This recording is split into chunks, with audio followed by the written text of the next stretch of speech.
안녕하세요. 네, 안녕하세요. 방문각 임용고시 학원에서 전공중국어 독해 강의를 담당하고 있는 이주연이라고 합니다.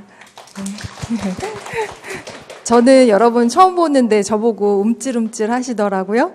인강 들어서 이제 얼굴 안다고 이제 알아보시더라고요. 가끔씩 이렇게 설명회 하면 몇 년 만에 또 나타나시는 분이 있기도 한데 오늘은 다 처음 뵙는 분 같아요. 그렇죠?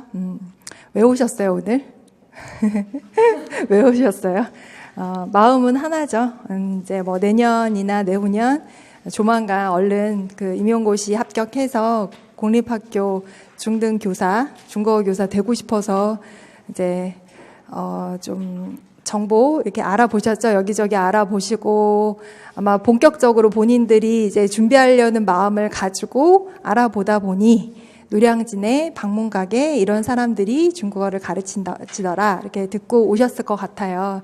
그래서 아무튼 여러분이 그런 마음을 먹고 얼마 만에 실행에 옮겼는지는 잘 모르겠어요. 사람마다 다 다를 수도 있고 하지만 직접 노량진까지 찾아와서 내지는 인터넷 강의로 이렇게 그 영상을 보면서 본인의 꿈을 키워 나간다라는 그 출발점 이라고 해야 되나? 그런 용기에 저는 굉장히 박수를 보내고 싶어요.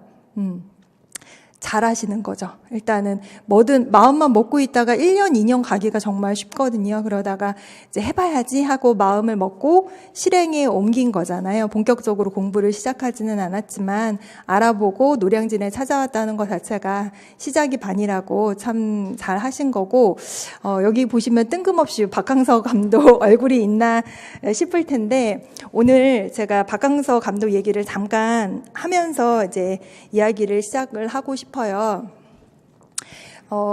여러 해 여러분의 선배들을 가르쳐 보니까 제가 강의한 지 한 쌤은 거의 한 15년 정도 됐고 저는 내년 이제 14년 되거든요.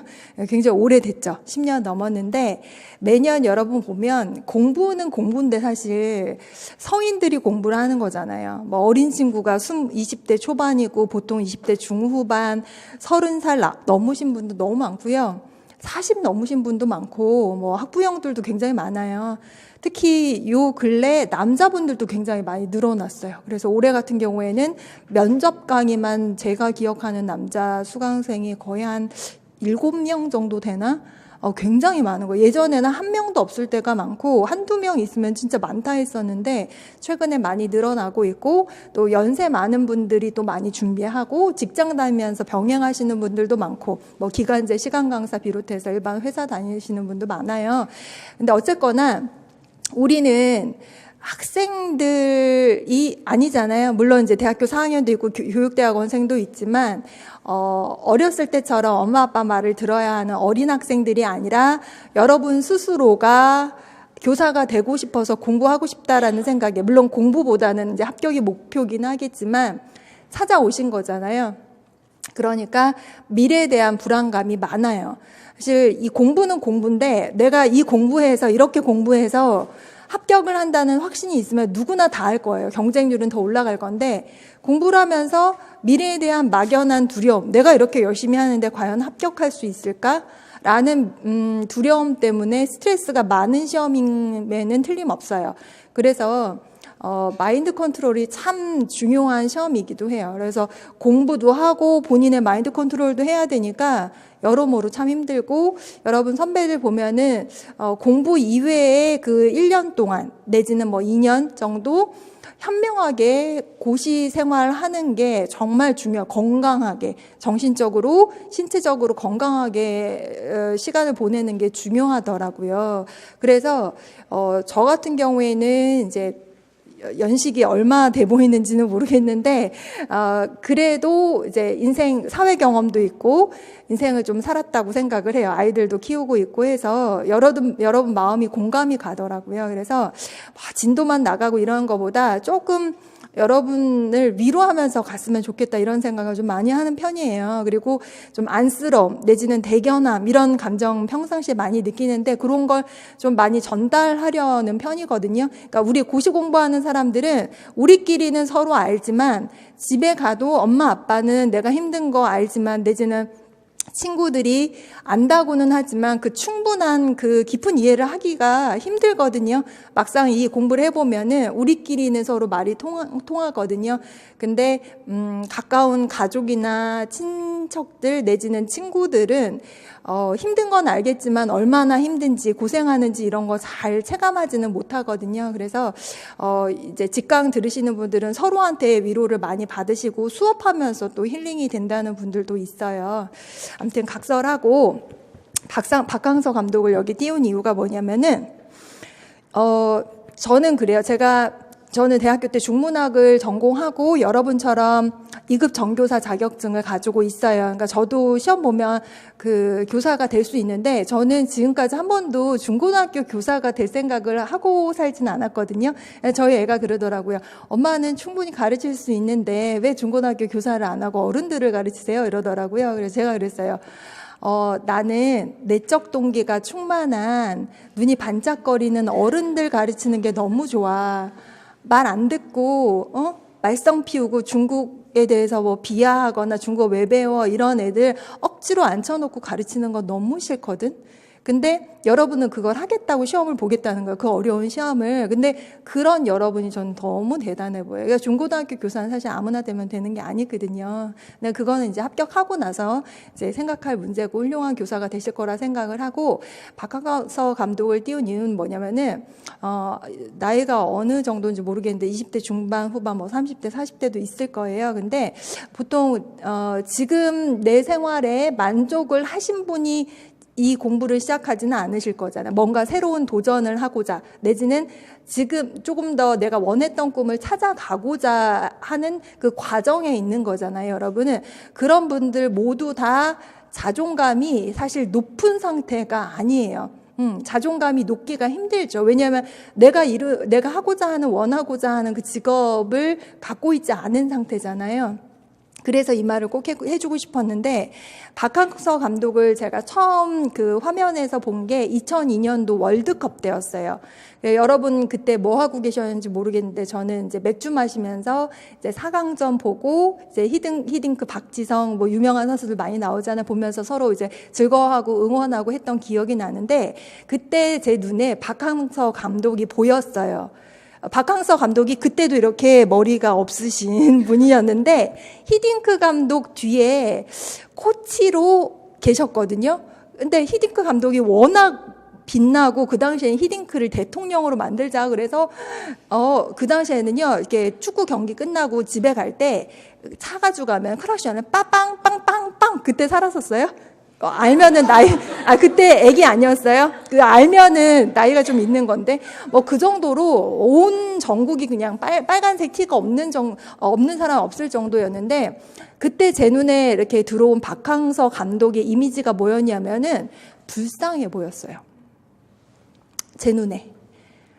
히딩크 매번 이렇게 화면에 이렇게 비칠 때마다 뒤에 있는 코치들이 다 보이는데 저는 그때 저 사람은 누구지? 박항서 감독이야? 라는 건 알고 있었거든요. 근데 끝나고 나서 이제 월드컵 열기가 이렇게 시기될 때쯤 저는 이렇게 마음속으로 저분은 뭐 할까? 이렇게 알고는 있었으니까 뭐 할까 궁금해했는데 저는 축구에 뭐 열정적인 팬이거나 하지는 않았기 때문에 찾아보거나 하진 않았거든요. 근데 이제 얼마 전에 베트남 축구 대표팀 감독으로 부임했고 워낙 이제 실적이 좋다. 최근에는 뭐 시즈키컵의 뭐 결승 몰라요. 저는 스즈키컵이 뭔지도. 아무튼 결승 진출해서 뭐 우승까지 결국 10년 만에 했다. 대단한 감독으로 이렇게 평가를 받고 있는데 제 느낌상 박항서 감독의 그때 2002년도에 그 모습하고 지금 모습이 너무나 다른 거예요. 근데 저는 이분을 알지 못하기 때문에 이분이 얼마나 잘났는지 잘 나갔었는지 그런 걸 몰랐는데 느낌상 그때는 참 측은해 보였던 사람인데 몇 년인가요? 지금 2018년이니까 거의 16년 넘었잖아요.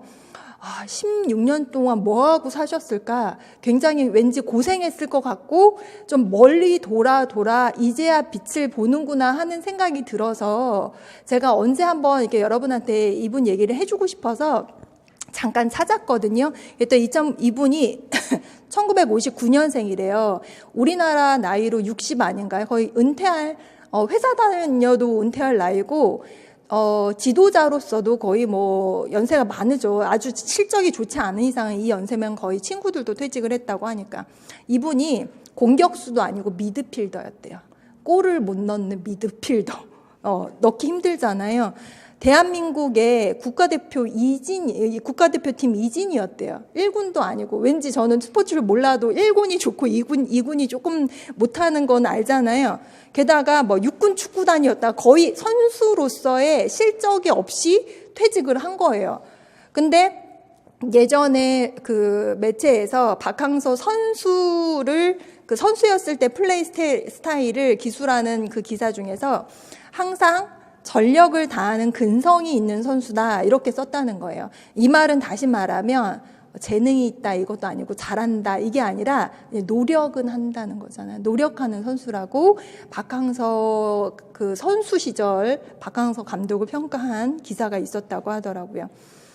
그러고 나서도 제 예상대로 그렇게 잘 나가신 분이 아니었어요. 2002년 월드컵 끝나고 나서 여기저기 전전했는데 감독으로 가기도 하고 뭐 코치로 가기도 했는데 마지막 맡았던 팀이 프로리그가 아니고 실업리그였대요. 그것도 창원까지 내려가서 최종 성적이 7승 8무 13패.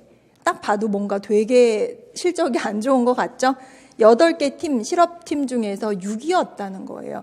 영광의 은퇴를 한 게 아니었다라는 거예요. 이분이 이런 상황에서 거의 뭐 친구들도 퇴직했다고 하고 이제 지도자들은 본인보다 더 젊은 사람들이 다 차지하고 있고 얼마나 잘 나가는 사람 많아요. 2002년도에 선수였던 주역이었던 사람들 우리 보면 다 지금 감독하고 코치하고 하잖아요. 그러다가 이제 베트남에 가서 이제 굉장히 아주 대기만성 하신 거잖아요. 그래서 왜 이렇게 길게 얘기를 했냐면 본인이 지금 굉장히 힘들고 이제 좀 외롭기도 하고 자존감도 떨어져 있어도 사람마다 꽃피는 시기는 다 다르다라는 얘기를 하고 싶어요. 그래서 저도 사실 이 뭐 20, 30대를 다 겪어와서 여러분 마음 100분 다 이해는 못하지만 알거든요. 저도 뭐 나름대로 회사 다니면서 공부해봤어요. 통대 들어갈 때 회사 다니면서 공부했었거든요. 그때 되게 뭐 좌절도 겪었었고 그 다음에 뭐 중국어 비슷한 자격증은 전 다 땄던 것 같아요. 통역 가이드 쓰지도 않으면서 통역 가이드 자격증도 아주 오래됐지만 몇 년이야 거의 20년 다 됐네요. 이렇게 따기도 하고 하면서 나름 뭐 이런 뭐 입시도 해보고 하면서 좌절도 많이 느꼈던 것 같아요. 그래서 그 당시에 느꼈던 그 외로움, 친구가 없어서 외로운 게 아니라 나 혼자 좀 많이 힘들었던 느낌이 지금 생각이 나거든요. 그래서 공부할 때 자존감이 높은 사람이 훨씬 더 성적이 잘 나가거든요. 잘 나오거든요. 그러니까 할 수 있다. 그리고 나는 된다라는 생각을 가지고 이제 공부를 하셨으면 좋겠어요. 아무튼 그렇게 하고요. 아까 뭐 한명 선생님이 좋은 얘기 많이 하셔가지고 제가 뭐 기본적인 걸 얘기를 안 해줘도 될 것 같아요. 보시면은 저는 여러분이 아무것도 모르고 온다고 생각해서 혹시나 이런 공립학교 선생님이 되려면 어떻게 해야 되나요? 이거 다 이미 다 아시죠? 그렇죠? 다 알고 오셨을 거고 어떤 과목을 보는지는 모르실 것 같아요. 아까 이제 한면 선생님이 막 문제를 풀어주셨는데 제 생각에는 아직 준비가 안 돼 있을 텐데 너무 달리는 거 아닌가 생각을 했는데 이 중국어 임용고사를 보려면 우리 시험 보려면 시험 범위를 알아야 되잖아요. 그 시험 범위가 있어요. 그걸 이름 뭐라고 하냐면은 중국어 평가 영역 및 내용 요소라는 게 있어요. 이게 바로 여러분의 시험 범위입니다. 1년 동안 공부할 거예요. 적지 않으셔도 돼요. 우리 그 나중에 교재 맨 뒤에 항상 넣어드리거든요. 1열 교재. 보면은 맨 왼쪽에 있는 게 제일 큰 카테고리라고 생각을 하시면 돼요. 보시면 교과 교육학하고 교과 내용학으로 구성이 되어 있고 교과 교육학에는 중국어 교육론, 여기서 교육과정, 교수법, 학습이론, 교재론 이런 조금만 어렵죠. 아직 공부를 시작하지 않았으니까 이게 뭔가 싶을 텐데 여기서 이런 구체적인 시험 범위 중에서 제일 구체적인 게 평가 내용 요소거든요. 그래서 이런 거는 한미연 선생님이 강의를 하세요. 교육학적인 부분하고 연결이 되고 중국어 어학개론 올해 시험에 참 많이 나왔다고 했잖아요. 통론, 오론, 문자, 어휘, 문법이라고 했는데 사실 어학개론 전체라고 그냥 보시면 돼요.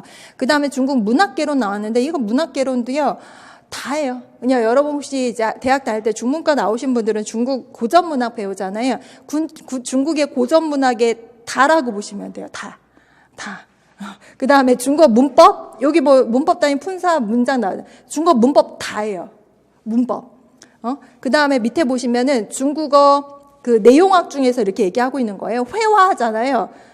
일상이에요. 이런 형태로 난 거. 회화가 항상 나와요. 근데 거기에 뭐 의식주 분야별 어휘가 나온다거나 관용적 표현이 나온다던가 중국의 생활 문화를 녹여서 중국어 회화로 형식으로 문제가 나와요. 말하자면 대화문, 쉽게 말하면 대화문. 중국어 장문, 우리 중국어 장문은 문법 잘 알아야 되잖아요. 장문, 한중, 중한, 번역 이거 다 해야 되는 거. 오류 분석 다 해야 되는 거. 그다음 중급 중국어, 고급 중국어 있어요. 우리 대외 한어 교재 중고급 중국어 있잖아요. 다 보시면은 중급 중국어 한번 띄워놓고 고급 중국어 보면은. 중국어의 관용적 표현 및 문언과 백화문의 혼용에 대한 이해, 수거, 성조 및 신조어에 대한 이해, 고급 문장에 대한 독해 능력, 뭐 자세하게 나왔는데 결국은 다예요. 중고급 중국어 다, 대외 한어 교재 다. 그 다음 중국 현대문학 강독 있죠? 아까는 중국 문학사가 나왔잖아요.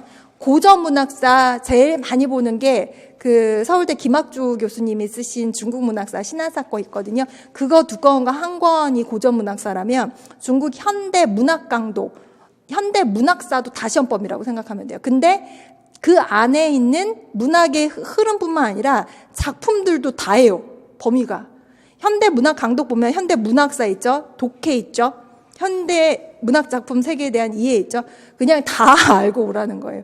그다음 한문 강독 있죠. 한문 강독 뭐냐면은 고문.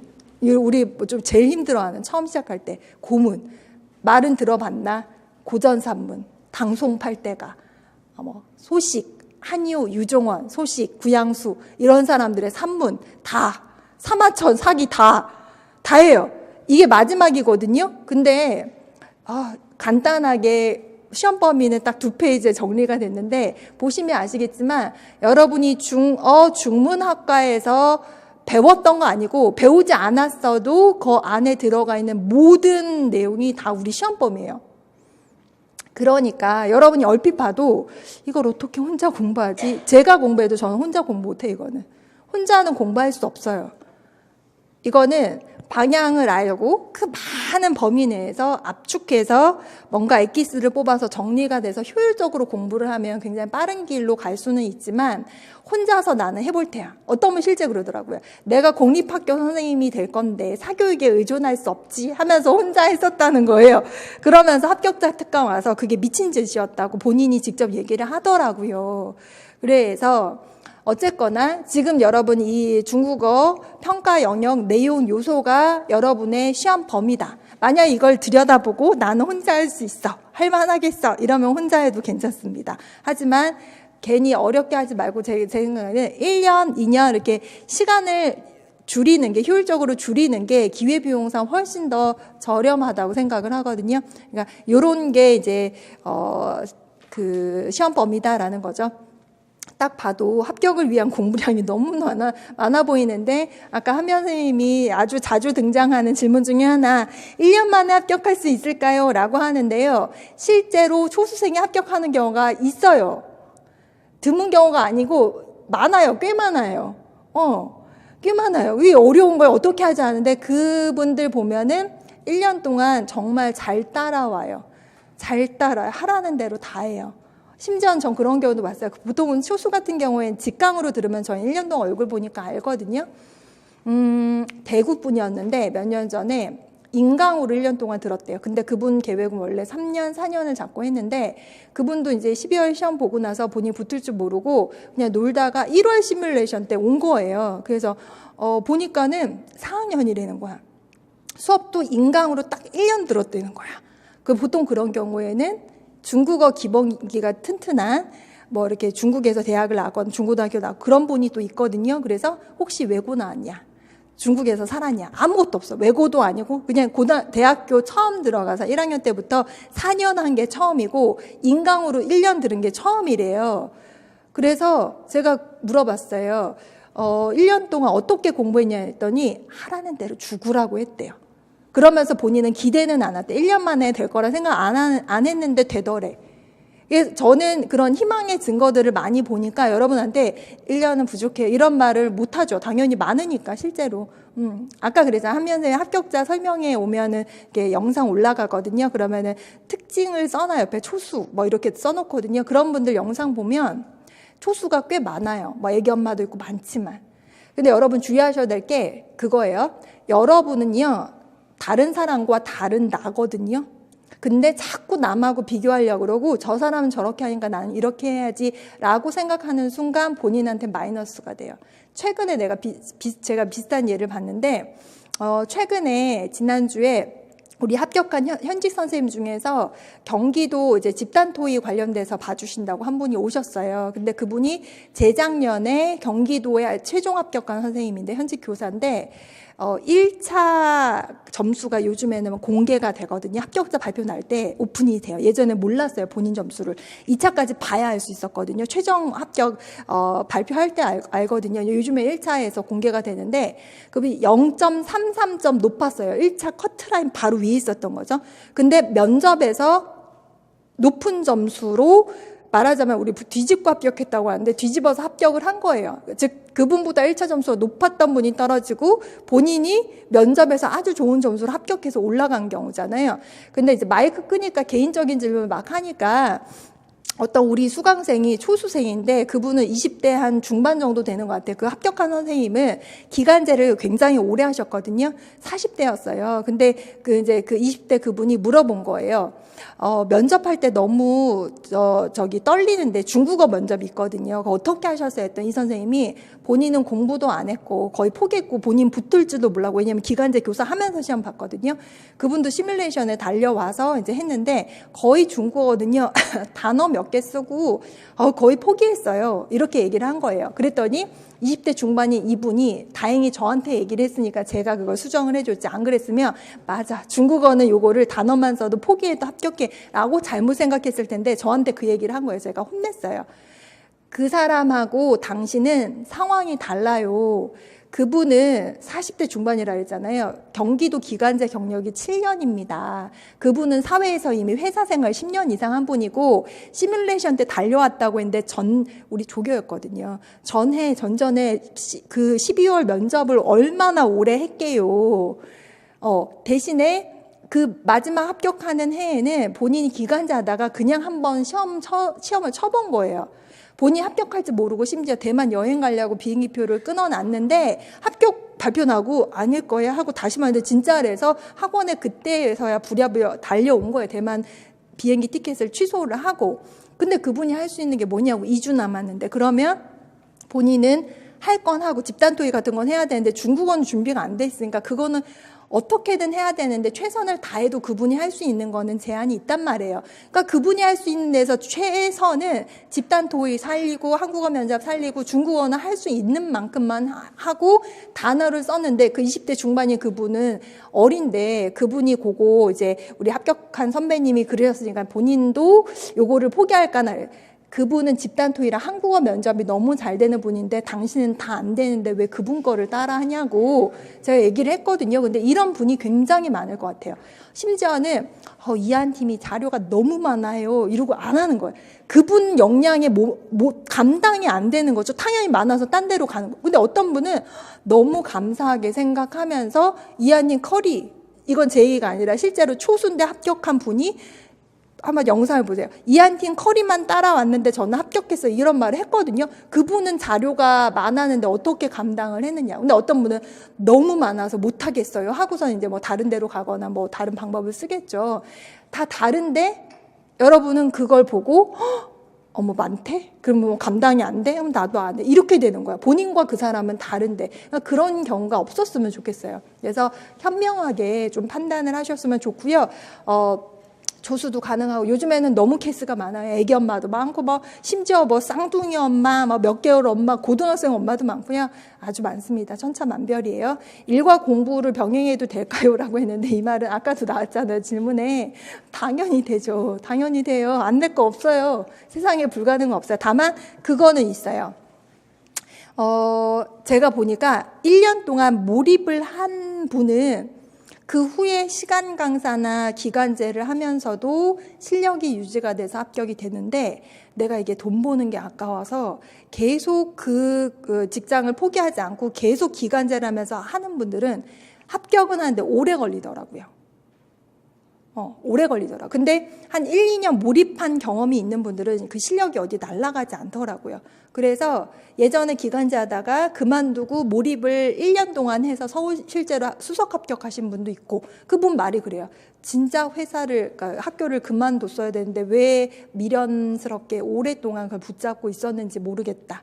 이런 얘기를 하셨고 그 다음에 어떤 분은 이거 하다가 그냥 너무 힘들잖아요. 공부만 하기. 나이도 많고 집에서 눈치 주고 하니까 1년 하다가 내지는 2년 하다가 그만두고 회사 또 병행하면 알거든요. 다 이게 정보도 있고 공부하던 공부가 있으니까 합격하는 경우도 있어요. 나는 그냥 짧은 시기에 승부를 볼래? 그러면 뭐 이거 몰입해가지고 할 수도 있어요. 사람마다 또 다 달라요. 다 달라요. 참고로 제가 회사를 한 5년 넘게 다녔었어요. 대학교 졸업하고 나서 집에서 여러분은 대학원을 다니시나요? 많이들 다니시는 것 같은 교육대학원. 집에서 이렇게 대주시나요? 저는 그런 분들 보면은 복 받은 분 같은데 보면은 집에서 아주 화끈하게 밀어주시는 분이 공부 참 열심히 하기 힘들더라고요. 좀 약간 안일한 마음이 생기는 것 같아요. 저는 집에서 대학원을 못 보내준다고 그랬어요. 네가 알아서 가고 싶으면 가고 말라면 말고 알아서 가라고 했거든요. 그래서 제가 회사 다니면서 돈을 모았어. 이제 통역대학원 다니려면 거기는 수업이 매일 있어요. 낮에 있기 때문에 회사 일을 하고 병행을 할 수가 없어요. 그래서 이제 학비를 이렇게 얼마 정도 모아놔야 돼요. 그래서 그걸 다 모아놓고 이제 공부를 계속 했어요. 공부를 하고 나서 합격을 하고 나서 쿨하게 사표를 던지고 저는 이제 대학원에 갔는데 그때 이제 공부를 하면서 저도 많은 느낌이 뭐냐면은 요즘에도 있겠지만 통역대학원 준비하면 학원에 가면 사람들이 엄청 많았거든요. 그러면 저는 낮에 잘 못 가요. 밤에는 개설도 안 해. 그러면 연차 있는 날 이렇게 낮에 가가지고 이렇게 보면 저 많은 사람들 하루 종일 저 공부만 하는데 내가 과연 될까? 이런 생각을 많이 했거든요. 그래서 실제로 사석에서 누구한테 선배한테 여쭤봤어요. 저들은 저렇게 이렇게 공부 열심히 하시는데 제가 회사를 다니는데 될까요? 그때 참 지금 생각하면 바보 같은 질문인데 그땐 불안하니까 물어봤더니 그 선배님 말씀이 뭐였냐면은 야, 쟤네들이 머리가 꼴통이냐? 너 회사 다녀서 합격할 거면 쟤네들은 저렇게 하루 종일 하는데 불합격하면 쟤네는 바보야? 저한테 회사를 그만두고 올인을 해야 된다는 말씀을 하셨거든요. 근데 제가 그 말을 듣고 어떻게 했을까요? 맞아. 회사를 그만둬요. 빨리 합격할 수 있으니까 그만둬. 했는데 했을까요? 아니요. 저 회사 그만뒀어요. 성향이 다 달라요. 저는 이게 든든하게 뭐가 있어야 돼요. 오래 걸려도 같이 해야 되는 스타일. 어떤 분은 쿨하게 던지고 하잖아요. 제 성격은 같이 해야 돼요. 그래서 그만두지는 않았지만 속으로 이제 일을 악물었죠. 같이 하면서도 병행하면서도 합격하는 걸 보여주겠다 하고서 이제 해서 합격을 했죠. 합격을 하니까 이제 동기들이 다 어느 학원에서 왔나요? 이렇게 다 파가 나뉘는데 아무튼 그게 어렵긴 하지만 불가능한 건 아니거든요. 그래서 여러분도 충분히 병행하면서 가능하다고 생각을 해요. 그래서 애기 엄마도 많고 얼마든지 가능하니까 불가능하다고 생각하는 순간 그게 불가능이 돼버리는 것도 충분히 된다고 저는 생각을 합니다. 그 다음에 영역별 대비 방법이라고 해서 아까 한참 선생님이 한쌤이 이렇게 설명을 많이 해줘서 저는 좀 설명하기가 싫어졌어요. 여러분 되게 질렸을 것 같은데 제가 그럼 평가 영역을 아까 설명을 했으니까 평가 영역별로 어떤 문제가 나오는지 한번 보세요. 보시면은 여러분 이거 스프린트에도 이제 간단하게 들어가는 있을 건데 그 나중에 기출문제 다 보면 거기 나와 있거든요. 그러니까는 종이에 너무 의지하지 않으셔도 돼. 그냥 앞에 보면서 제가 뭐 질문하거나 꼼꼼하게 해석할 거 아니기 때문에 그냥 팔짱 끼고 저런 게 나와 이렇게만 들으셔도 돼요. 보시면은 올해 나왔던 전공 A 기출문제 중에서 5번 문제인데 아시다시피 문제는 다 중국어로 나와요. 아래 글을 읽고 A와 B를 써내봐라. 이게 2점짜리는 기입형이에요. 그러면 이제 써내면 되는데 뭐 알기만 하면 다 써내지. 문제는 우리 봤던 것처럼 시험 범위가 너무 넓어서 어디서 나올지 모르잖아요. 근데 딱 보니까 각이 나오죠. 고전 문학이 아니라 현대 문학에서 나왔어요. 개혁 개방의 실행에 따라 이러면서 서양의 현대주의 사조 유파와 문학 이론 창작 기교가 다시금 중국에 들어왔는데 하면서 사람 이름이 나오는데 이 왕멍이라고 하는 사람 너무 작나요?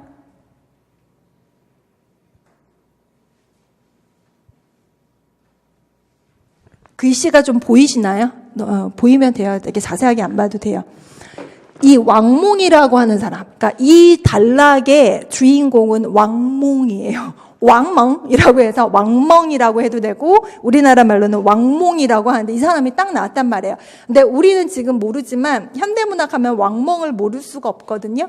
근데 뭐라고 하면 신식이 중국의 무슨 소설의 재창자이자 중요한 실천자이다 하면은 또 성격 급하신 분들이 왕몽의 반사소설이라고 그렇게 요번에 우리 학생들도 오답 쓰신 분이 몇 분 있더라고요. 끝까지 말 A가 2개 있거든요. 딱 보니까 表现手法라고 해서 표현 기교라고 나와 있어. 반사소설은 표현 기교가 아니거든. 근데 앞에 것만 보고 반사소설이라고 해놓은 거야. 틀렸어요. 근데 표현 기교가 얼마나 많아요. 안 배우면 알 수가 없거든요. 근데 이게 뭐냐면 뒤에 설명이 나왔어요. 사람의 의식의 흐름, 意识的流动. 의식의 흐름이라는 말을 중국어로 세 글자로 의식류라고 하거든요. 그러니까 의식류예요. 글자도 그대로 다 있어. 그 다음에 내심의 그 속의 독백이라던가 자유연상이라던가 시공의 순서에 얽매이지 않는 것으로서 인물의 의식의 사상의 변화를 나타내 주는 거다. 이거는 의식류에 대한 힌트를 여러분한테 주는 거예요. 왕몽은요, 이런 표현 기교를 써서 1년에 주목할 만한 작품을 발표했는데 하고선 여기 이렇게 꺽쇠가루 같은 거 있잖아요. 이게 바로 중국어로는 그 뼈댄푸하로 슈밍하오라고 하잖아요. 서명이니까 다 책 이름인 거야, 작품. 볼셰비키의 경례, 밤의 눈, 연끈하고 비가 이제 우리가 써야 되는 기입형 답안 중에 하나인데 뒤에 보면 춘지성에서 봄의 왈츠라는 작품 나오고 바다의 꿈 이런 작품이라고 얘기를 했잖아요. 그러니까 왕멍의 의식류가 기교가 사용된 작품을 써놓으라고 하는데 여기 다 의식류거든요. 왕멍 나오면 의식의 흐름을 공부를 안 하고 나갈 수가 없거든요. 근데 이 작품 쓰는 게 문제야. 뭔지 아냐고. 여러분 노신은 들어봤죠? 노신 작품 얼마나 많아. 근데 다 나열해놓고 하나 쓰라고 하면 어떻게 쓰냐고. 힌트는 줘야 될 거 아니에요. 그래서 힌트를 어떤 식으로 주냐면 중편소설이래. 그럼 어떻게 하냐고. 중편소설이 한두 개가 아닌데. 보니까 뭐냐면 주인공 이름이 나왔네요. 장사원이라고. 이게 되게 우리 임용고사에서 중요한 힌트거든요. 짱스위엔이라고 하는 사람은 30여 년 동안의 부침, 인생의 부침, 뭐 오르락 내리락 하는 그런 부침과 뭐 기쁨과 슬픔과 만남과 이별 이런 심리 변화를 묘사를 하면서 장사원이라고 하는 사람의 심리 활동, 심리의 움직임을 주요 주선율로 해서 시간의 질서, 공간과 시간의 질서를 파괴하고 또한 시공交错, 시공이 교차해요. 이 말은 뭐냐면은 옛날 중국 소설은요. 뭘 했다. 그리해서 누굴 만났다. 만나서 밥을 먹었다. 밥을 먹고 웃었다. 말하고 나서 헤어졌다. 이게 어떤 말하자면 우리가 현실에서 있을 수 있는 흐름의 순서거든요. 근데 의식류는요, 사람의 머릿속에서, 여러분 생각해 보세요. 머릿속에서 이 생각했다. 예를 들어서 오늘 저녁 뭐 먹지? 아, 참, 나 누구랑 약속했는데. 이거예요. 의식류는 왔다 갔다 해요. 아, 맞아. 나 옛날에 만났던 사람, 저 사람 나 닮았는데 누구 내 여자친구 닮았어. 이렇게 생각하는 게 의식류인데, 그런 그 의식의 기법, 의식의 흐름의 기법을 왕몽이 많이 썼거든요. 근데 보시면은 여기 보세요. 반사를 했다. 반사라는 건 반성이거든요. 그래서 자신과 역사에 대한 반성, 역사와 정치를 탐색하고 역사와 인민을 탐색하고 역사와 개인 간의 관계를 탐색했다. 이로 끝났다고 말이에요. 해석이 좀 길기는 하지만 사실은 기입형 이 문제는 2점짜리고요. 되게 빨리 풀어야 되는 거예요. 그러니까 여러분이 공부를 해내지 않으면 사실은 손도 못 대죠. 기입형은 알거나 알지 못하거나 둘 중에 하나예요. 그러니까 여러분이 1년 동안 공부했을 때 이 내용이 나왔으면 맞추는 거고 아니면 뭔 소리인지 아무것도 몰라요. 작품명을 쓰라는데 표현 기교를 쓰라는데 내가 모르면 안 되는 거예요. 이거는 선논술이 아니기 때문에 내 뭔가 주장을 펴는 게 아니기 때문에 이거는 인지 능력을 평가하는 거랑 똑같잖아요. 지식을 평가하는 거잖아요. 근데 여러분 보시면은 제가 그 밑에 적중에 28과 이게 뭐냐면은 현당대 문학사 교정이라는 걸 우리가 하거든요. 그래서 실제로 28과 왕멍 챕터가 있어요. 근데 실제로 우리가 공부한 이게 그 본문 내용이거든요. 요 노란색이 보이는데 보세요. 왕멍 소설 후디에 나와요. 이게 나비인데 아까 그 답이 비가 후디의 나비거든요. 나비 속에 짱스 위에 나오잖아요. 그러니까 다른 거 다 몰라도 장사원 알고 왕멍 알면 이 후디에를 쓸 수 있어요. 그리고 쭉 읽다 보면은 소설은 의식유의 表现手法를 사용했다 나오죠. 의식유가 나오잖아요. 이게 나오는데 왜 틀리냐고. 그쵸? 안 그래요? 근데 문제는 이것만 배우는 게 아니잖아요. 이런 게 엄청 많잖아요. 그러니까는 여러분이 배웠던 걸 복습하고 몇 번 우리 회독이라고 해요. 돌려보는 걸 몇 번 하면 아주 맞추는 거죠. 그러니까 우리 합격한 분들 보면은 고득점으로 하신 분들은 열심히 복습하고 회독, 오해독하고 이런 분들인 거죠. 그래서 예를 들자면 이런 거예요. 여러분이 이거 배웠어요? 시험에 실제 나왔어요? 그럼 맞춰요. 2점 따는 거죠. 별거 아니에요. 공부 그렇게 하는 거예요. 그 다음에 중국 문학개론 중에 또 하나가 뭐가 나왔냐면은 아마 한명 선생님이 이 부분 해설을 해줬을 것 같은데 전공 A의 10번이거든요. 근데 이거는 호적의 문학계량주의의 팔불주의가 나왔는데 이거는 예전에 기출이 됐던 문제예요. 아까 얘기했었죠. 기출문제 많이 나온다 그랬잖아요. 그게 또 나온 거예요. 근데 문제는 예전에는 팔불주의 중에서 4가지인가를 쓰라고 했었는데 이번에는 아예 8개 중에서 2개를 밑줄해놓고 이게 구체적인 함의가 뭐냐 물어봤어요. 그건 뭐냐. 기출은 자주 나오지만 한 번 나왔던 게 또 다시 출제가 되면 조금 더 깊게 물어봐요. 다시 말해서 A는요. 虚言之有物라고 돼 있어요. 마땅히 有있다, 之有物. 물건이 있다라고 직역을 하면 안 되고 말에는 내용이 있어야 된다라는 거거든요.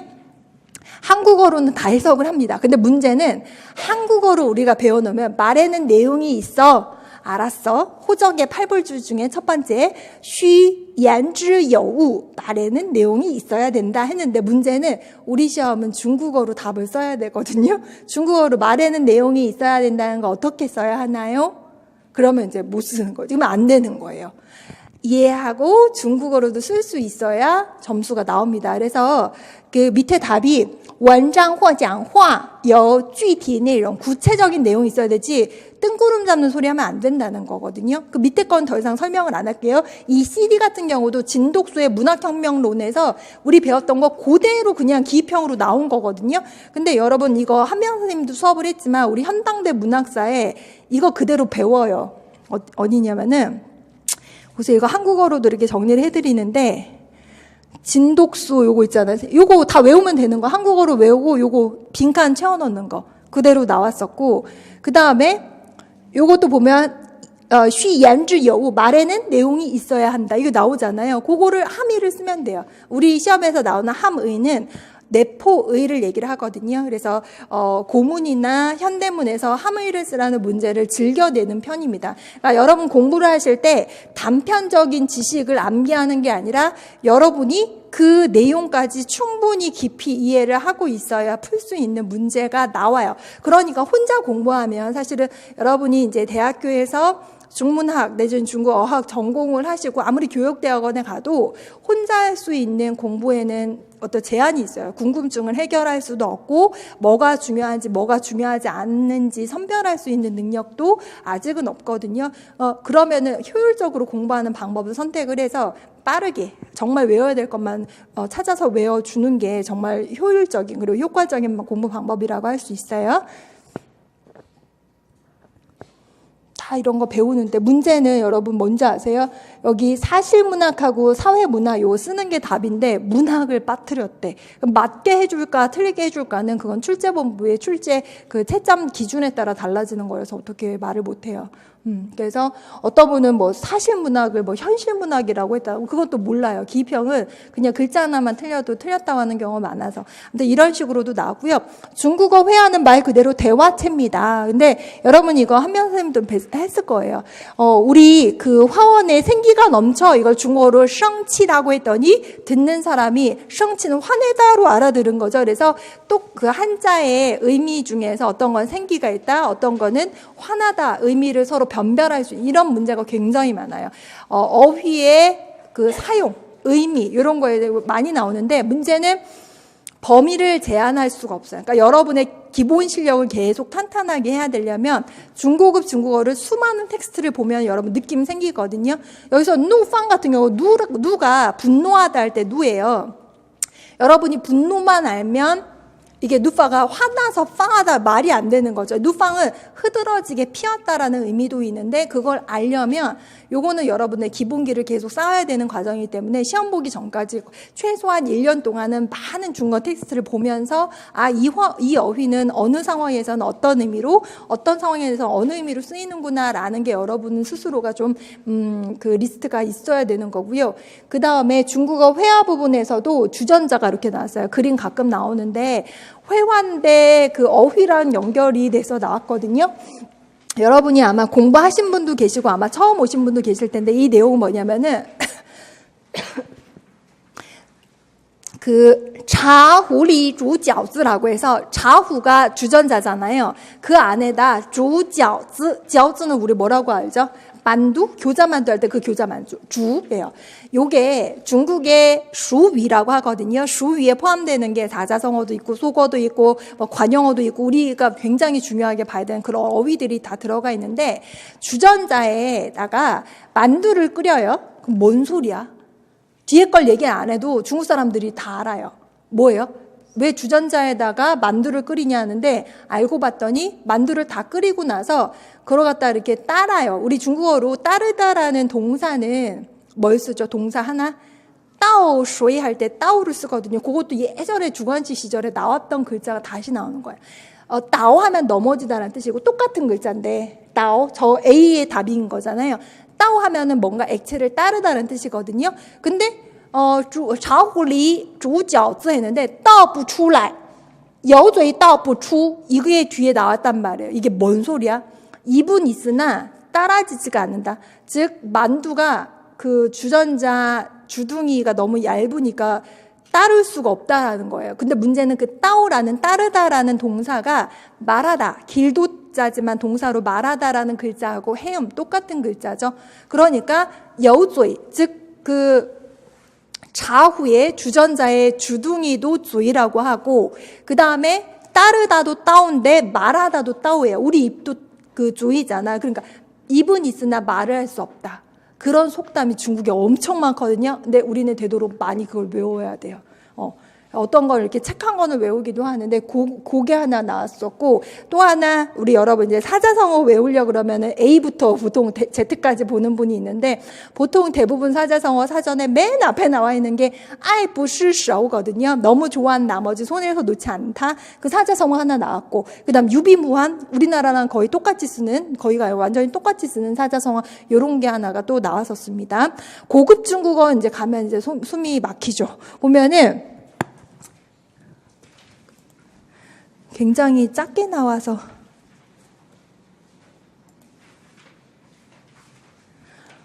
보면은 문제도 파악하기가 어려워요. A와 B를 읽으라고 했는데 단락 보세요. 이렇게 길어요. B 단락 보세요. 이렇게 길어요. 이걸 다 읽고 A 속에서 밑줄 친 요 A 요거하고 비슷한 가까운 어구를 찾으래요. 근데 출처를 보니까 오경제의 유림외사래요.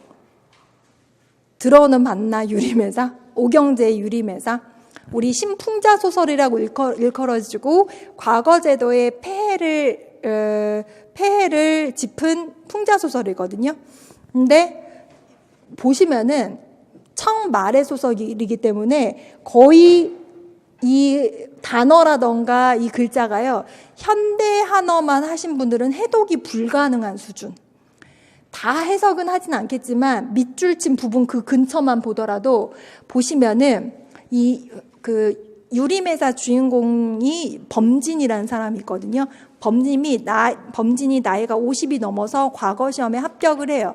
너무 좋았는데 너무 가난하게 살던 자신을 이제 뒷바라지 해주던 어머니가 돌아가시니까 굉장히 지현 앞에서, 주시엔 앞에서 예의를 차리는 장면이거든요. 그러면서 이호, 말 그대로 의심스러워하는 거죠. 타 범진이 쥐상 루츠 찐리, 이게 여러분이 해석이 일단 돼야 되는데, 쥐상 하면은 상례를 치르는데 루츠, 이와 같이 예를 다한다. 이 정도는 여러분이 모르는 글자는 없거든요. 근데 이거하고 비슷한 글자를 또 찾으라네? 그럼 하나하나 꼼꼼하게 해석하지 않으면은 못 찾아내요. 자꾸 떨어지려고 그래서. 아무튼 못 찾아내요. 그래서 위에 보시면은 이거를 많은 걸 다 읽어놔야 돼. 그러려면 독해력이 있어야 되잖아. 일단 읽다 보면은 어쨌거나 뭐 누가 돌아가셨는데 예의를 다 차린다는 것 같아요. 쭉 읽다 보면 범진의 어머니가 시안무 찌안베이라고 했어요. 이것도 알아봐야 돼요. 찌안베이라는 거는 돌아가시다라는 말을 완곡하게 하는 거거든요. 시엠무는 어머니가 돌아가셔서 쭌즈띵여우라고 했는데 이 말은 현대 한어에서 안 쓴단 말이에요. 근데 독해 실력이 어느 정도 있으신 분들은 쭉 읽으면 이쪽이 답인 거는 느낌상 와요. 1년 동안 공부하면 와요. 쭌즈라고 하는 거는 어떤 장례의 절차, 예의에 따라서 슬픔을, 이거는 지금 쓰고 있는 단어도 아니에요, 사실. 근데 이런 게 나온단 말이에요. 슬픔을 다하다라는 거는 우리 옛날에 뭐 부모님 돌아가시면 3년산, 1년산, 3년산, 5년산 이런 것처럼 그 관원이 직급에 상관없이 그러니까 관원의 부모님이 돌아가시면 돌아가서 장례를 다 하게끔 하는 그 쥐상 기간에 예를 다한다라는 의미거든요. 그래서 제가 답안 공개할 때 시안무젠베, 쭌즈 띵여우까지 답인데 요 A랑 비슷한 어구는 요거까지만 써줘도 괜찮아요. 왜냐면은 찌엔베이가 돌아가시다라는 뜻인데 이 띵여우라는 의미 안에, 쭌즈라는 의미 안에 친족이 돌아가시면 예를 다해서 슬픔을 다하다는 의미가 이미 다 들어가 있기 때문에 앞에 네 글자를 써도 되고 뒤에 것만 써도 저는 정답으로 인정이 될 거라고 생각을 하거든요. 그러니까 이런 걸 찾아내야 되는데 여러분이 힘들지 않겠어요? 1년 동안 열심히 공부해야 해요. 그 다음에 다른 문제는 비글에서 소문자 비와 시의 의미와 비슷한 어구를 찾으라고 했는데 그러니까 이 두 번째 단락을 보시면 이게 소설이요. 전종서라고 하는 사람의 위성이라고 하는 장편 소설이거든요. 근데 이 전종서라고 하는 사람이 우리가 현당대 문학사 교정할 때 또 한 챕터로 배워오거든요. 위성은 또 배워요. 예전에 시험에 나왔었어요. 요번에 한 번 또 나왔었고 객관시에 또 이렇게 나온 거예요. 기출문제 많이 반복이 되죠. 근데 똑같은 지문은 안 나와요. 독해는 똑같은 지문은 안 나오고 다만 느낌상 기출문제에서 힌트를 발견할 수 있어요. 느낌이 기출문제 전종소 위성이 나왔으니까 언젠가 요게 좀 더 자세하게 나올 것이므로 대비를 하세요라는 그런 신호쯤으로 받아들이고 독해는 준비를 하거든요. 근데 여기서도 쭉 읽어보시면 아시겠지만 장편 소설이에요. 이 단락에서 주제를 뽑아내기는 너무 힘들어요. 여기는 어휘 문제가 나왔는데 추양이라고 했는데 우리 조금 단어 아시는 분들은 추양샹의 그 추양 이거 아니고요. 그냥 해외에 유학 가는 것을 얘기를 하는 겁니다. 그래서 비에 보시면은 레오슈에 이게 유학 가는 거고 그다음 추티엔화라고 하는 것도요. 갑자기 하늘꽃이 나오다 이러면 말이 안 돼요. 뒤에 보면变成 마즈라고 해요. 마즈는 곰버거든요. 근데 읽다 보면 누군가 얼굴에 뭔가 홍역 같은 거 앓고 나서 남는 자국이 있죠. 그걸 말하는 것 같다는 느낌이 있어요. 그거는 그러면은 답을 추샤도 이렇게만 적어주시면 좋고 그 다음에 조금 더 난이도가 있어서 두 작품의 공통된 주제를 쓰라고 했어요. 이거는 여러분이 문학사 이론을 이해하셔야 쓸 수 있는데 전종서에 위성할 때 우리 많이 배우거든요. 이게 지식인들을 풍자한 거야. 풍자소설이고 둘 다 풍자소설이거든요. 그래서 풍자소설이라는 관键词가 들어가면 맞아요. 그래서 围城与儒林外史是中国文学史上两部著名的讽刺小说其讽刺对象都主要为当时的知识分子阶层 이렇게 나왔잖아요. 그래서 이렇게 쓰는 건 여러분 역시나 문학사 이론 지식 가지고 중국어로 많이 써보는 연습을 이런 게 4점짜리 이렇게 4점짜리로 나왔습니다. 됐고요. 그 다음에 한문강독이 나왔는데 이게 한문강독은요. 어떤 영역은 나오는 애도 있고 안 나오는 애도 있는데 크게 봐서 고문, 현대문은 안 나오는 애가 한 애도 없어요. 다시 말해서 여러분이 나는 고문 못하니까 그냥 고문은 안 하고 합격해 볼래 그는 말이 안 되는 말이에요. 보시면은 문제가 출처가 어디라고 나왔어요? 사마천의 보임안서. 우리 보임 소경서라고 하는 글하고 같은 글이고 사마천 하면 여러분 뭐가 생각나세요? 사기 생각나죠? 사기가 나왔어요. 사기가 나왔었고 그 다음에 예전하고 좀 다른 게 뭐냐면은 예전 같은 경우에 제가 지금 그 2018년 고문이 어떤 게 나왔는지를 보여드리려고 이렇게 밑에다가 붙여왔는데 일단 길이만 한번 보세요. 사마천의 보임안서하고 구양수의 매성유씨 집서 이렇게 두 편의 고문이 병렬이 돼서 나왔고요. 밑에 보면은 사설하고 유종원의 답 위중립 논사도서 두 편이 이렇게 연결돼서 나왔어요. 근데 이게 올해 문제의 길이고요. 작년에 2018년 전공 A 13번에 나왔던 고문 길이만 보세요. 사기 관한열전이거든요. 딱 요만큼 나왔어. 이건 뭘 얘기하느냐? 올해 시험 보자마자 끝나고 나와서 한 이제 응시생이 저한테 전화해서 선생님 문제가 그렇게 어려운 것 같지는 않았는데 이렇게 봤는데 별로 안 어려웠대요. 그렇게 어려운 것 같지는 않았는데 지문이 너무 길어서 읽는데 정말 시간이 많이 걸려서 시간이 모자랄 정도였어요. 즉 올해 특징은요. 길어졌다. 이게 뭐냐면 이 임용고사를 쉽게 내라고 하는 추세는요. 거스를 수 없어요. 다 쉽게 내라고 하는데 근데 문제는 예전에 중국어가 그 커트라인이 다른 과목에 비해서 낮은 편이었어요. 심지어 우리 연구실 옆방에 국어 선생님이 저보고서는 왜 이렇게 중국어는 커트라인이 낮아요? 물어봐요.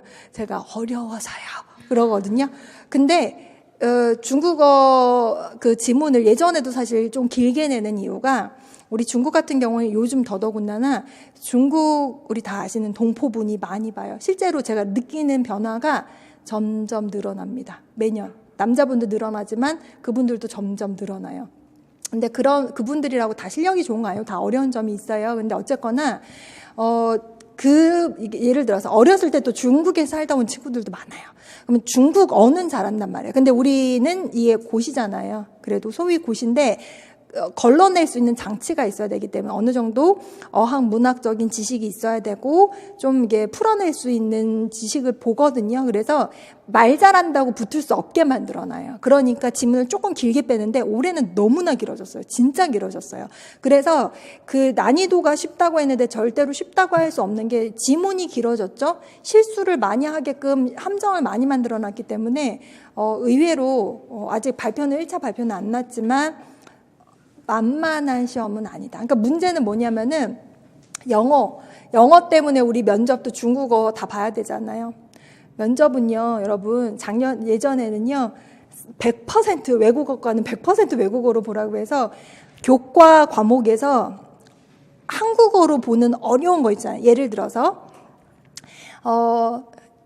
제가 한 문제를 내볼게요. 토끼와 거북이가 경주하는 ABCD의 예를 보고 그 교육관을 연결해서 설명해 보라고 해요. 한국어도 어렵거든요, 그거. 그 그림이 뭐냐면은 토끼와 거북이가 같은 선에서 출발하는 거, 그 다음에 토끼를 먼저 출발시키는 거, 거북이를 먼저 출발시키는 거, 토끼와 거북이가 결국은 결승 지점에서는 똑같이 도달하는 거. 근데 이걸 뭘 얘기하냐면 본인의 교육관.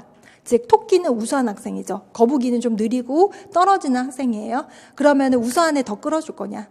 내지는 좀 못하니까 이렇게 먼저 핸디캡 적용해서 토끼한테는 저 뒤에서 출발해. 그리고 거북이한테 먼저 출발하게 할 거냐. 내지는 공교육이니까 똑같은 결승점에 목표에 도달하게끔 둘 다 잘하는 애나 못하는 애나 끌어줘야 되느냐. 교육관하고 연결해서 말을 해보라는 문제가 한국어로 나오는데 문제는 우리는 외국어과라서 그걸 중국어로 말해야 돼요. 예를 들자면 그런 식으로 나와요. 실제로 이 문제가 작년 서울 문제였던 것 같은데 그게 즉답형인데 이제 예를 들자면 예전에도 이런 식으로 나왔거든요. 또한 작년 경기도 문제인데 고교 학점제의 뭐 기대 효과, 그 다음에 뭐 고교 학점제로 인해서 일어날 수 있는 미래 변화에 대해서 말해봐라. 그러면 여러분 한국어로 말하겠어요? 근데 우리는 중국어로 말해야 돼. 고교 학점제가 뭔데 중국어로? 중국어는 없잖아요. 가중쉐分支 하면 되잖아요. 그걸 해야 돼요.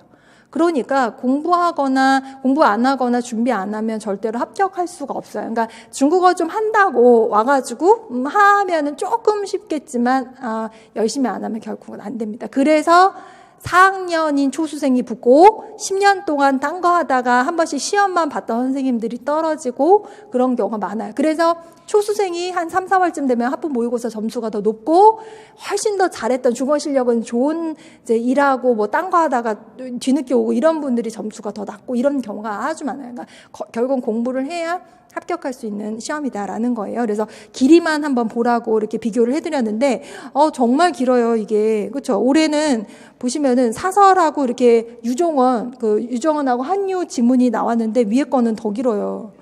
보시면 구양수하고 사마천기 이렇게 나와버렸어.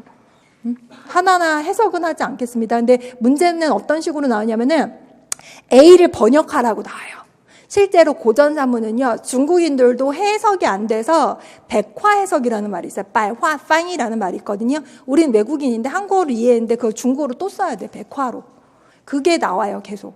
고전사문을 한국어로 이해하는 게 그치는 게 아니라 중국어로 무슨 뜻인지 써내야 되고, 그 밑에 있는 거 진짜 쉬운 문제죠. 이거. 이게 뭔지 아세요? 위로는 헌원에서 아래에는 여기에 이르기까지 표 10개, 봉기 12개, 서 8장, 세가 30, 열전 70, 여기서 130편. 뭔가 딱 나오죠. 이거는 여러분도 맞출 수 있을 것 같아요. 뭐 같아요? 사기. 근데 우리 요번에 작년에 시험 살짝 아쉽게 떨어지고 올해 이제 본 분 있어요. 나이 어린 분인데 굉장히 잘했어. 모의고사 때 독해 만점에 25점인데 25점을 몇 번 받았어요. 올해는 저 마음속으로 이제 경기도 지원하셨는데 합격할 거라고 저는 생각을 하고 있는데 그분이 저한테 시험 끝나고 와서 선생님 죄송해요. 사기 틀렸어요. 이러고 왔더라고. 실제로 시험에서 했었거든요. 모의고사나 뭐 문제풀이반 때도 하고 이건 틀리면 안 되는 건데 이제 틀리는 거죠. 근데도 이제 붙을 수 있어요. 그분은 이변이 없는 이상은 붙을 거라고 저는 확신하는데 이렇게도 나오고 그 다음에 C에 보면은 위文是为世人少达而多穷. 이게 뭔 말인지. 한자는 아세요? C가 달자는 아시죠? 달자. 우리 현달하다 할 때 달자. 그 다음 뒤에 있는 而多穷 할 때穷은 뭐예요? 궁자. 궁벽하다, 궁핍하다, 가난하다는 뜻도 있는데 보통 사람이 궁하다라는 거는 좀 어렵다, 일이 잘 안 풀린다는 뜻도 있어요. 그 앞에 있는 달은 궁이랑 반대거든요. 그럼 여기서 문제가 어떻게 되냐면 이 달자랑 같은 의미를 이 사마천 보이면서 여기서 찾아보래. 그러면 또 한참 찾아봐야 돼. 근데 이 문제 여러분 보면 이제 헛웃습니다. 내가 저걸 어떻게 공부했는데 이게 어려운 문제가 아니었답니다, 여러분. 이거는 달이라는 거 현달하고 잘 나가는 거예요. 읽다 보면 저 맨 앞에서 세 번째, 네 번째 글자 있죠? 읽어보세요. 북이에요. 어려운 거 아니었어요. 그러니까 우리 임용 독해 특징이 뭐냐면요. 문제도 어렵고 지문도 긴데 답은 별로 안 어려워. 그래서 제가 모의고사 볼 때 항상 당부를 해요. 설령 새로운 지문이 나와도 멘붕 생각하지 말고요. 할 수 있다. 답은 의외로 쉽다 생각하면서 풀라고 하거든요. 근데 이거 지문이 너무 길어버렸어. 나 어떻게 찾지 여기서 이러면은 당황하는 순간 안 보이죠. 이런 거는 이렇게 해도 푼다거나 여러분이 이제 기출문제를 이렇게 한쌤도 그러고 저도 그러고 보여주는 이유가 이게 여러분의 단서하고 실마리예요. 왜냐하면 이 시험과 유사한 시험이 국내에 없어요. 어떤 시험 뭐 보거든 무슨 뭐 국가 무슨 직하고 시험 비슷해서 같이 뭐 보기도 하고 한대요. 근데 임용고사 중국어 시험은요 HSK하고도 다르고 서울대 스널트 그런 거 전혀 달라요. 없어요. 전무 후무. 중국에도 유사한 문제가 없어. 간혹가다 중국의 중고등학생들이 푸는 국어 시험 있죠. 어문. 거기에선 몇 개 좀 쓸 게 있지만 그렇다고 나는 그것만 볼 테야 하면은 이제 망하는 지름길이죠, 가끔. 중국 사이트 바이두 들어가서 이제 거기에 빠지는 분들이 있어요. 그러면 이제 시간이 참 많이 걸릴 수가 있는데 어쨌거나 유사한 시험 문제가 없어요. 그러니까 우리가 기출을 더 봐야 되는 게 이게 나오니까 여러분이 고문 볼 때 단어 하나하나 그 다음에 이게 함의가 뭔지 내가 해석을 해낼 수 있는지 요게 누구 작품인지 요 말을 저 위에서 다른 작품에서 찾으면 어떤 어구로 대체할 수 있는지 내가 문제 분석은 되는지 그걸 다 봐야 돼요. 그리고 또 하나 간혹 어떤 분이 독해 비중이 얼마 많지 않은데 독해를 포기하고 이론에 올인을 해서 합격을 할까요 하는데 단언컨대 평생 합격을 못합니다. 제가 독해를 가르쳐서 이런 말이 아니라 여러분이 하다 보면 알게 되는데 고전산문이요 한 문제 두 문제밖에 안 나오거든요. 물론 올해는 막 병렬해가지고 몇 개가 나왔지만 어떨 때는 하나 나오고 두 개 나와요. 정말 내가 이거 하려고 그동안 그 고생을 했나 하는 생각이 드는데 그걸 했기 때문에 여러분이 고급 독해가 되는 거고 문제 분석이 되는 거거든요. 근데 그걸 모르고 단편적으로 독해가 몇 문제 나오니까 난 요거는 그냥 안 하고 선택과 집중하라고 했으니까 이런 쪽으로만 할래 그러면은 정말 죽도 밥도 안 됩니다. 그래서 고전산문 하는 순간 여러분 어휘력이나 문화라던가 굉장히 많은 거 얻어갈 수 있거든요. 그래서 독해가 어떻게 보면은 운동할 때 그 근력이라고 보시면 돼요. 독해를 잘하면 이론 잘해요. 이론 잘하는데 독해 못 하시는 분이 있거든요. 나중에 면접할 때도 재밌는 게 수업 시험 잘하고 면접에서 덜덜덜 떠는 분이 있어요. 제가 심층 면접 담당하고 중국어로 앉아가지고 중국어로 표현해야 되는 심층 면접 담당하고 한 쌤이 수업 시험 담당하거든요. 근데 그거 잘하고 여기 와서 덜덜덜 뜨는 분이 있는데 심층 면접은 잘하는데 수업 시험 못하는 분 단 한 분도 없어요. 그러니까 뭔 말하냐? 본인이 기본기가 되니까 뭘 해도 그 다음엔 다 되는 거예요. 근데 수업 시간은 사실 연기거든요. 연기만 하다 와가지고 말하라 그러면 논리적으로 중국어로 말을 해야 돼요. 예를 들어서 如果我遇到这种情况我的解决方案如下3点第一 얘기를 해야 되는데 이게 안 되면은 안 돼요. 근데 시장 같은 경우에는 이제 아이를 가르치는 거 하는 거니까 조금 더 쉽게 내지는 좀 그러니까 가르쳐 본 경험이 있으시면 조금 더 쉽게 접근이 되는 거. 이론도 마찬가지로 암기하면 길이 좀 보이는데 독해는 해도 끝이 없고 이게 맞나 싶기도 하고 좀 그렇거든요. 사실 좀 힘들어요. 힘들긴 하지만 다 길은 있고 효율적으로 하면 실력이 늘더라라는 거 여러 차례 확인을 했습니다. 그러니까 여러분이 아무튼 잘할 수 있을 거라고 저는 생각을 하고요. 이렇게 사설, 그다음 다 미중립 논사도서 해가지고 이런 식으로 병렬돼서 나왔었어요. 요것도 보시면은 한유의 사설에서 슈능 우후어를 번역을 하래요. 그러면 누군들 궁금증이 없을 수가 있겠는가? 이 말은 뭐냐? 누구나 다 궁금증이 있다는 거거든요. 한국어는 알겠는데 그거 중국어로 써내야 답으로 인정을 해요. 그러니까 谁能够没有疑难问题呢? 이렇게 해야 되는데 그게 이제 중국어 안 써지면 안 되는 거죠. 그것도 연습을 답안지 쓰는 연습도 꾸준하게 해야 되는 거고 그 다음에 굉장히 또 쉬운 문제 아까 사기에 이어서 작자 쓰는 문제가 나왔었거든요. 유종원이 이 글에서 한유를 언급하고 있거든요. 여러분 아직 한유, 유종원 누군지 모르겠지만 고문에서 너무나 중요한 당나라의 두 대가가 한유와 유종원인데 유종원이 자기 글에서 한유를 언급을 하고 있어요. 사람 이름 쓰는 거, 작가 이름 쓰는 게 종종 나옵니다. 그래서 이렇게 나왔고요. 또 다른 부구리오수라던가 쥔과이 쥐마라고 하는 이 글자랑 어떤 의미하고 어구하고 바꿨을 수 있는 유사한 어구를 한번 찾아 써봐라. 이런 게 많이 나왔어요. 근데 이게 왜 나왔냐면은 이것도 이제 저는 97년 원년도부터 기출문제를 쭉 분석을 하니까 위에서 보니까 잘 보이잖아요. 예전에는 여러분 지금 이렇게 네 글자 찾아 쓰라고 나왔잖아요. 예전에 문장으로 나왔어요. 문장으로 다 백과 번역해보세요 했어요. 근데 저는 모의고사 때쯤 되면 한 200개 넘는 답안지를 채점을 해요, 매년. 그런 200명의 비교 대조군이 있잖아요. 보면 똑같은 답이 하나도 없어요. 그리고 심지어 제가 낸 문제면서도 제가 이걸 정답으로 해줘야 되나 말아야 되나 고민이 되는 답이 많거든요. 근데 여러분 실제 시험 보면은 현직 교사들이 채점위원으로 들어가요. 본인들은 문제를 내지 않았어요. 문제는 교수님들이 냈죠. 그러면 채점 기준은 있지만 때에 따라서는 이게 답 같기도 하고 안 같기도 해요. 제일 좋은 건 정답하고 똑같이 써두면 땡큐 그냥 정답으로 하면 되는데 대부분은 서술형 그러기가 힘들 거잖아요. 교육을 받고 들어감에도 맞게 할까 틀리게 할까 이게 너무나 고민되니까 몇 명이 검수를 하죠.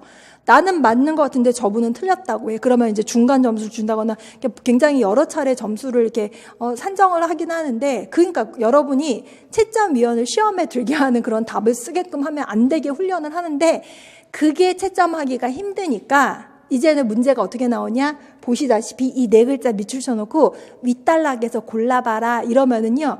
그 채점위원들이 시험에 안 들어도 돼요. 정답 채점 기준 표대로 맞는 다음에만 동그라미 하면 돼. 이런 식으로 본인들 편의 위해서 시험이 변해가요.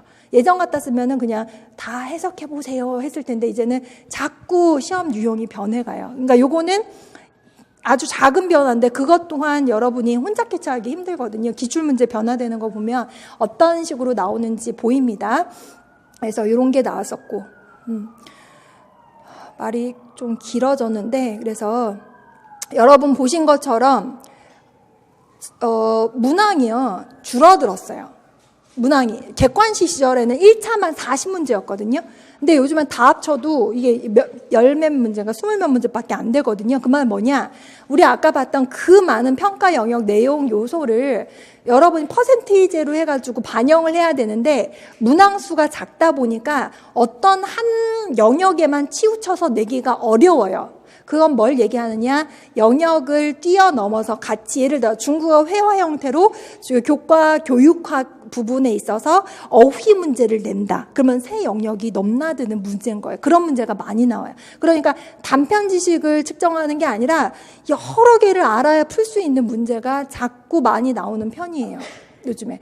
그러니까 문제는 뭐냐? 예전에는 문항수가 많았을 때는 중급 중국어 시험에 나왔어요. 일반 중국어가 나왔거든요. 일반 중국어의 어휘는 너무나 중요합니다. 실제로 봤듯이 셩치, 누팡 이런 게 어려운 어휘가 아니거든요. 너무나 중요한데 이제는 문항수가 줄어들다 보니까 중급 중국어를 반영하기가 너무 어려워요. 걔는 안 내버려. 고급 중국어를 내는 거. 한문강도 꼭 내야 되니까. 예전에 실제로 이런 일이 있었어요. 1년 내내 우리 두꺼운 문학사 고대 문학사 다 봤는데 그 해에 문학사 문제가 뭐 나왔냐면 고시 19수 하나 나왔어요. 다들 내가 이러려고 문학사 이걸 봤나. 그 많은 것 중에 고시 19수. 허무하죠. 근데 우리 실제 시험이 이렇게 나와. 심지어는 예전에는요. 현대문학사는 시험에 나오지도 않았었어요. 나온 게 몇 년 안 되거든요. 근데 한 번 현대문학사가 나오더니 그 범위가 쫙 넓어져서 지금은 당대문학까지 나와요. 그러니까 이 시험은 빨리 붙는 게 상책이 안 그러면 더 어려워져요. 면접도 더 어려워져요. 점점 여러분 걸러내려고 아주 힘들게 되고 있습니다. 그래서 보시면은 문항수가 줄어들 만큼 시험 문제는 어렵게 냈다고는 하지만 지문이 길어진다거나 작품이 나오면 이걸 아무리 내가 쉽게 내려고 해도 작품은요 어려워요. 다시 말하면 중급 중국어는 잘 안 나온다 그랬잖아요. 일반 중국어는 잘 안 나온다 그랬잖아요. 그러면 출제 영역을 지키려면 뭔가 내기는 해야 되는데 고대 문학사, 현대 문학사 작품 강도를 내야 되니까 점점 일반 지문보다 작품을 내요. 다시 말하면 한문 강독에서는 고전 산문, 우리 방금 봤던 한유나 유정원의 작품이 나오고 현대 문학에서는 아까 나왔던 전종서의 웨이청이나 노신의 소설 잡문 이런 게 나온단 말이에요. 문학 작품이 중급 중국어냐고. 여러분 혹시 원어로 읽어본 적 있나요? 작품을? 아마 없을 거. 거의 대외 한어 교재로 뭐 이렇게 그냥 외국인이 배우는 수준의 교재로 봤잖아요. 그걸 뛰어넘어요. 우리 시험은. 그 텍스트가. 노신의 소설, 노신의 산문, 그 다음에 기타 현당대 문학사 작가들의 작품을 여러분이 원어로 읽을 수 있는 정도의 수준이 돼야 돼요. 다시 말해서 여러분 어떤 분은 이한팀이 자료가 많고 너무 어려워요 하지만 아까 한쌤이 그랬잖아요. 다른 시험 어떤 그 교육은 출발점이 같은 데가 있어요. 어린아이들 같은 경우는. 한데 우리는 출발점이 지금 다 달라요. 하지만 도달해야 되는 목표는 똑같기 때문에 어떤 분은 중국에서 유학을 하고 어떤 분은 실제로 북경대 졸업하신 분도 꽤 많이 합격해요. 실제로 중국에서 대학, 중고등학교 다니신 분도 많거든요. 아닌 분도 있지만 다들 출발선이 달라요. 우리 시험 공부할 때 출발선이 달라요. 그러면 내 출발선이 뭔지를 내가 알잖아요. 그러면 나는 얼만큼 해야 된다라는 게 나와야 되잖아요. 근데 그게 아니라 저 사람도 별로 안 했대. 나도 그럼 말이 안 되는 거예요. 내 수준에 맞게, 내 상황에 맞게 내가 공부를 어느 정도 해야 합격할 수 있는지 본인이 가늠을 해내야 되는데 도달해야 되는 목표는 동일하게 여러분이 현대 문학에 있어서는 현 당대 문학가의 소설이나 산문을 보고 여러분이 해석이 어느 정도 되는 정도까지 중국어 수준이 올라가야 되고 고문은 다 못해요. 1월 달에 가면 다들 외국어 하는 것 같아요. 근데 하다 보면 고문이 제일 쉽대요. 하다 보면 한 7, 80작품 보잖아요. 그러면 할만해요. 그거는 범위가 있는 느낌이거든요. 그러면 이제 그거는 이제 훈련하면 괜찮은데 안 하면 이제 답이 없는 거죠. 하면은 괜찮아요. 그래서 아까 그 시험 보고 나온 분이 선생님 별로 어렵지는 않았는데 여러분 봤을 때 엄청 어려웠을 것 같은데 어렵지는 않았는데 그 말이 나오는 이유는 그분 애기 엄마에 애 둘이 있는데 인강으로 공부 겨우겨우 한 분이거든요. 어렵진 않았는데 이 말이 나오는 이유는 어느 정도 공부량이 됐기 때문이에요. 여러분이 기억을 하셔야 되는 게 저도 애가 중학생이거든요. 아이를 키우기 때문에 공부법 이런 거 효율적인 공부법에 대해서 관심이 많아요. 그래서 가끔 책을 읽는데 예전에 어떤 미국 같은 경우에 대학교 심리 조사 같은 거 하면 되게 오랜 기간으로 심리 측정 같은 거 많이 하잖아요. 제가 봤던 것 중에 인상 깊었던 게 뭐냐면 바이올린인가 피아노인가 예술 쪽 하는 아이들이었어요. 똑같은 대학에 같은 과에 입학을 한 거예요. 근데 A, B, C가 있었어요. 그러고 나서 얘네들의 수준을 그러니까 하루에 일과를 다 측정을 했는데 A는 굉장히 천재적인 애, 그러니까 굉장히 유명하고 아무튼 실력이 좋다고 자자하게 소문이 나내고 B는 A보다는 못하지만 좀 잘하는 애, C는 아주 평범한 애. 근데 얘네들 어쨌거나 같은 대학과에 재학하는 애인데 A, B, C한테 자신들의 하루의 그 연습 일과표를 다 시간 단위로 적어보라고 했대요. 다 적어서 딱 봤더니 놀라운 결과. 지금 A가 제일 뛰어나고 B가 그 다음이고 C가 좀 제일 떨어지잖아요. 왠지 어떨 것 같아요, 결과가? 한번 상상을 해보세요. 누가 제일 많을 것 같아요? B가 많을 것 같아요? C가 많을 것 같아요? 의외로 연습량이에요, 연습량. 연습한 시간이 A, B, C가 거의 비슷하대요. 비슷했대요. 근데 문제는 여기서 출발해요. 그러면 C나 B나 C는 A를 보고 천부적인 재능을 갖고 있어. 쟤는 태어날 때부터 잘하니까 이런 생각을 할 거 아니에요. 나는 쟤하고 잽이 안 돼. 이렇게 생각을 하는데 놀라운 결과 뭐냐면은 걔네들의 대학 전에 연습량을 다 데이터를 뽑았더니 A가 제일 많더라는 거예요. 근데 그 대학 이후만 보니까 B나 C는 좌절감을 느끼는 거지. 쟤 못 따라가. 쟤는 천재야. 알고 봤더니 A가 제일 열심히 했는데 A가 아기 때부터 연습량이 제일 많았다는 거예요. B랑 C 비할 바가 아니었다라는 거예요. 그건 뭘 얘기하냐면 여러분이 가끔 보면 저 사람은 잘하고 나는 뭔데 안 하거든요. 부족하면 더 해야 되는데 그게 아니거든. 그래서 이 공부도 마찬가지예요. 그냥 설렁설렁해서 합격하는 분은 없는 것 같아요. 되게 엄격하게 자기 관리하고 무엇보다 중요한 건 나 자신을 아는 분들이 많아요. 제가 그 합격자 설명회 할 때마다 우리 항상 1월 말이나 2월 초에 합격자 설명회예요. 그해 합격하신 분들 이렇게 많이 와서 이렇게 발표해 주시고 녹화도 하고 서로 도움되겠다고 되게 많이 하시거든요. 그분들 보면은 하나같이 공통적인 게 뭐냐면 완벽하게 똑똑하고 잘난 분이 합격하는 게 아니라 다 장점도 있고 단점도 있는데 합격하신 분은 본인 단점을 알아요. 그리고 그걸 극복하려고 노력을 어느 정도 하더라고요. 난 늦잠을 자는데요 해서 늦잠 자지 마! 그래 합격해! 이게 아니라 늦잠 자는데 늦게 일어나요. 대신에 깨 있는 동안에 집중해서 이렇게 되더라고요. 내가 나를 알기 때문에 괜히 스트레스 안 받대요. 나랑 공부하는 언니는 새벽형 인간이어서 아침에 내가 자고 있을 동안 8시에 가서 도서관에서 공부하고 난 10시에 일어났대. 너무 스트레스 받았는데 사실 결과적으로 둘 다 합격을 하긴 했지만 너무 힘들었는데 본인이 나는 달라. 그와 달라. 나는 나대로 공부를 하겠어라는 생각을 하고 극복을 했다고 하더라고요.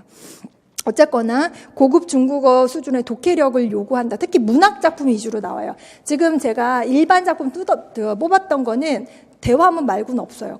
거의 문학 작품이다. 그래서 예전엔 제가 일반 작품을 많이 봤다면 이제는 거의 이제 소설, 현대 작품은 소설, 산문, 노신 잡문, 고문도 마찬가지로 고전 산문, 시가 이런 것들 많이 보고 문제 유형이요. 주제 파악하는 게 많이 나왔었거든요. 조금 어려우면 주제 파악. 근데 문제가 조금 쉬워졌다고 했잖아요. 그러니까 공통된 특징, 아까 유리매사랑 웨이추한 공통 특징은요. 사실 풍자 소설이다만 쓰면 거의 답이거든요. 주제가 뭐냐 이렇게 예전 같았으면은 노신의 잡문 시황을 내놓고 여기서 작자가 전달하고자 하는 바를 중국어로 써봐라. 이러면은 이제 또 멘붕 오는 거죠. 공부 안 하면 그건 할 수가 없거든요. 그래서 요약 정리 잘했는데 요즘에는 어느 정도 해독이 가능하고 찾을 수 있고 내가 어느 정도 써낼 수 있으면 답은 의외로 쉽다라는 거. 그다음 중고급 어휘를 활용하는 착별자 의미. 그러니까 어휘가 너무나 중요해요, 여러분. 그다음 중국어 답안 작성이 최고죠. 여러분이 아무리 잘 들리고 잘 이해를 한다고 해도 결국은 우리 시험은요, 잘 써내고 잘 말해야 합격해요. 언어의 내 영역 있잖아요. 결국은 이게 다 돼야 된다라는 거. 연습을 하면 됩니다. 우리 3월 달부터 하프 모의고사 하면서 답안 내고 채점하고 첨삭하고 하거든요. 그래서 그런 데서 도움 많이 받는데 여러분 가끔가다 뭐 답안지 안 내고 이런 분들은 이제 본인이 그냥 무덤 파는 거죠. 그렇지 않겠어요? 활용할 수 있는 걸 다 활용을 하라는 거예요. 제가 한쌤이 그러잖아요. 금요일 날 이제 이론 수업하고 제가 이제 독해 수업을 하면 1, 2월 달에는 끝나고 나서 여러분이 되게 막막해 하는 거 잘 알거든요. 끝나고 나서 질문하는 거 이렇게 받으려고 해요. 도움 많이 되고 싶어 되니까 여러분이 좀 많이 활용을 했으면 좋겠어요. 아직은 공부를 시작하지는 않으셨지만 독해 같은 경우에는 아주 꾸준하게 조금이라도 해주는 게 좋은데 스스로의 힘으로. 이걸 꼭 주의를 하셔야 되는 게 뭐냐면 여러분 학원 다닐 때 학원을 오시는 기분, 마음 잘 알아요. 학원 가서 효율적으로 공부해서 조금 더 쉽게 합격하고자 하는 마음이잖아요. 근데 제가 아예 교수님들이 이 작품에서 나와 이러면은 차라리 낫겠어. 우리 시험은 더한 게 뭐냐면 차라리 박사과정은요, 책이라도 정해줘. 10몇 권이라도. 여기에서 나와요 해요. 그러면 그 책만 보면 합격하는 거잖아요. 근데 우리는 그게 없어. 평가 영역만 알려줄 뿐 어느 책을 보라는 지시도 없어요. 그러면 뭐냐면 본인의 기본적인 독해 실력이 없이 선생님이 찍어주는 것만 봤다. 근데 시험에 그 작품이 안 나왔다. 그러면 여러분은 어떤 생각이 들어요? 학원 수업이 의미가 없어. 이게 재밌는 게 뭐냐? 똑같은 수업 들었는데 어떤 분은요, 선생님 너무 감사해요. 너무 선생님 덕분에 열심히 공부했고 정말 실력이 많이 늘어서 합격했어요 하는 분이 있는가 하면 어떤 분은 학원 필요 없어 이렇게 생각하는 분이 있을 수도 있단 말이에요. 근데 저는 그건 본인 복이라고 생각해요. 저도 좀 감사하는 마음으로 살자는 생각을 많이 하는 편인데 감사하는 마음으로 사는 분은요, 나중에 그만큼 본인한테 덕이 오는 것 같아요. 복이 오는 것 같아요. 근데 그게 아닌 분은 결국은 본인이 못 얻어가는 그런 기분이에요. 일단 배우면은 와 되게 재밌다. 실제로 우리 1년 동안 수업하다가 면접 때는 서로 만나거든요. 그래서 처음 이제 인강 듣다가 직강 듣다 이름도 알고 뭐 고향 어디냐 부산에서 오시는 분도 있고 막 이래요. 묻는데 그런 분이 인강만 듣다가 저한테 와서 선생님 때문에 제가 노신을 좋아하게 돼서 박사과정을 해보고 싶다 이런 분도 있고요. 그 다음에 선생님 때문에 저도 소식이 좋아졌어요. 제가 이제 소식 좋아하거든요. 노신도 좋아하고 뭐 좋아했어요. 그리고 내지는 저는 까먹었는데 근데 고향이 어디예요? 그래서 강진에 뭐 자랑할 만한 거 있으면 얘기해줘야 했더니 선생님이 여름휴가 때 저기 정약용 다산 초당 가보셨다면서요. 그러니까 제가 까먹었던 걸 그분이 또 알려주더라고요. 그러니까 그만큼 인강으로 제 얘기를 귀담아 들었다는 거잖아요. 공부법도 선생님이 그 얘기해줘서 책을 찾아봤는데 도움이 됐다 그러면은 제가 고맙더라고요. 제 얘기 이제 귀로 흘려버리지 않고 귀담아 들어서 그대로 좀 열심히 하려고 했다라는 생각에 아무튼 저도 기분 좋더라고요. 그래서 저는 정말 이 일하는 게 재밌거든요. 재밌어요. 여러분 아마 이제 나중에 보면 느껴질 거예요. 우리 현지 선생님들 그러더라고요. 어떤 선생님이 학생들이 선생님이 정말 좋아해서 선생님을 하는 느낌이 난다고 아이들 그렇게 얘기를 해줬대요. 여러분도 마찬가지일 거예요. 저는 되게 즐기면서 한다라는 거 여러분이 알 거고 충실하게 저는 성실을 굉장히 중요한 가치로 생각을 하거든요. 제가 이거 10년 넘었지만 항상 매번 그냥 오는 수업은 단 한 번도 없어요. 조금 더 여러분한테 알려드리고자 조금 더 정보를 전달하고자 준비하고 오거든요. 그래서 그게 저는 다 여러분이 알 거라고 생각을 하고 합격을 하면 나중에 선생님 너무 감사했어요 이러면 내가 더 고마운 거죠. 이게 되게 좋은 기운을 나눠 받았다고 해야 되나? 그리고 그 얘기가 항상 들려오고 또 연락하고 이러면은 되게 보람된 거죠. 그래서 이게 이 일이라는 게 여러분도 아시겠지만 사람이 보람이 돼야 하잖아요. 그런 게 전 너무 보람돼요. 내적 동기가 충만한 선량한 사람들 이제 가가지고 또 학생들을 잘 가르치면 그게 너무나 보람되고 의미 있는 일 아닌가요? 그렇죠? 얼마 전에 현직 교사 이제 와가지고 밥을 먹는데 그 얘기 하더라고요. 선생님 저는 사람 생명을 다루는 직업이 두 가지라고 생각하는데 하나는 의사고 하나는 교사라고 생각해요. 근데 의사는 의료사고 나면 소송 걸어서 배상 책임 물을 수 있지만 교사가 아이들한테 막말하고 아이들한테 상처 줬던 거는 아이들이 나중에 가서 어디다 책임 소재를 물을 수가 없기 때문에 본인은 말 한마디를 너무나 아이들한테 조심해서 한다는 거예요. 난 그런 선생님이 정말 선생님 많이 됐으면 좋겠어요. 근데 여러분 저는 그런 생각해요. 여러분 누구나 다 그런 자질이 있는데 문제는 중국어가 안 돼가지고 시험을 통과를 못 해가지고 안 되잖아요. 저는 정말 이렇게 효율적으로 공부해서 그런 분들이 다 원하는 교사 꿈이 이뤘으면 좋겠다는 생각을 합니다.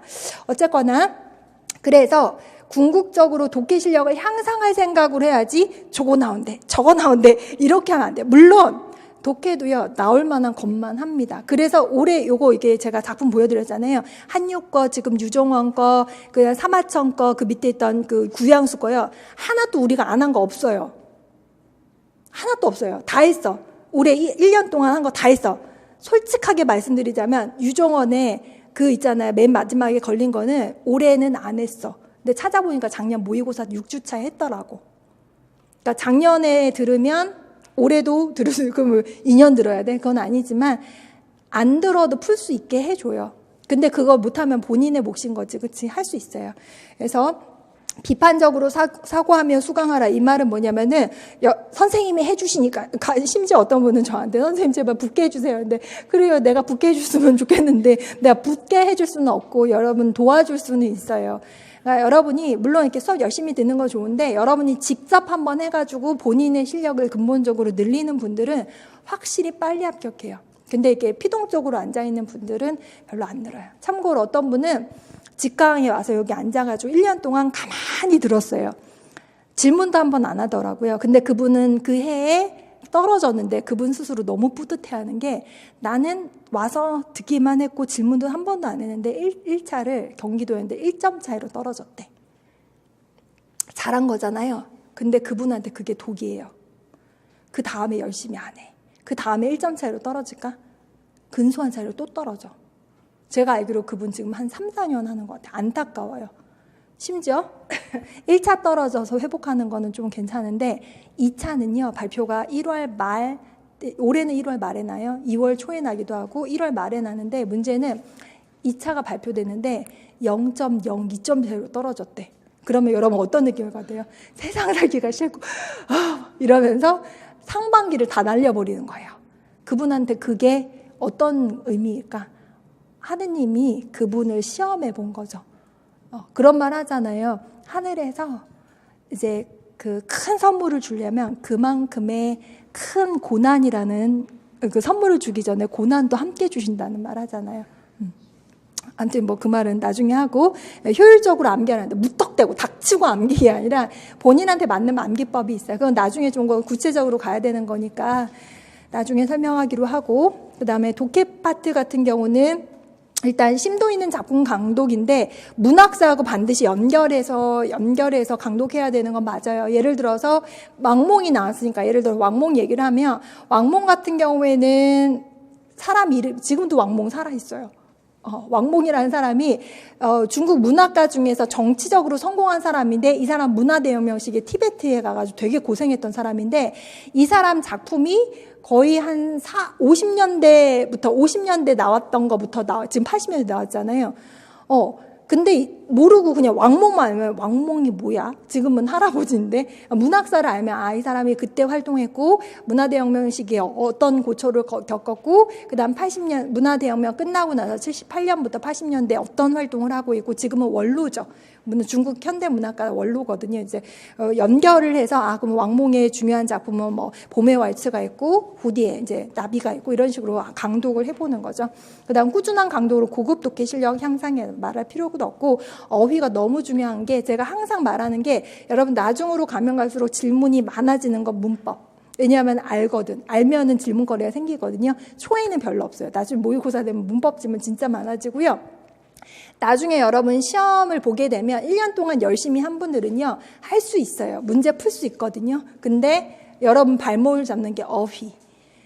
여러분 실제로 박사 과정 하시는 분들도 시험 보거든요. 그리고 또 떨어지거든요. 근데 그분들 발목 잡는 게 뭐냐면은 열심히 안 해서, 써보는 연습도 문제 분석 안 하는 거, 그 다음에 어휘도 이쪽으로 특화된 거 안 해오면 못 써내요. 그분들 중거 실력이 없어서 떨어지는 게 아니거든요.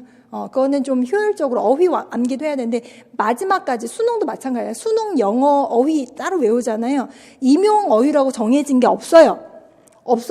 아시다시피 임용 시험은 똑같은 시험이 없다고 했잖아요. 근데 문제는 여러분이 공부를 하다 보면 이거 임용 시험에 나올 것 같은 어휘야라는 느낌은 있어요.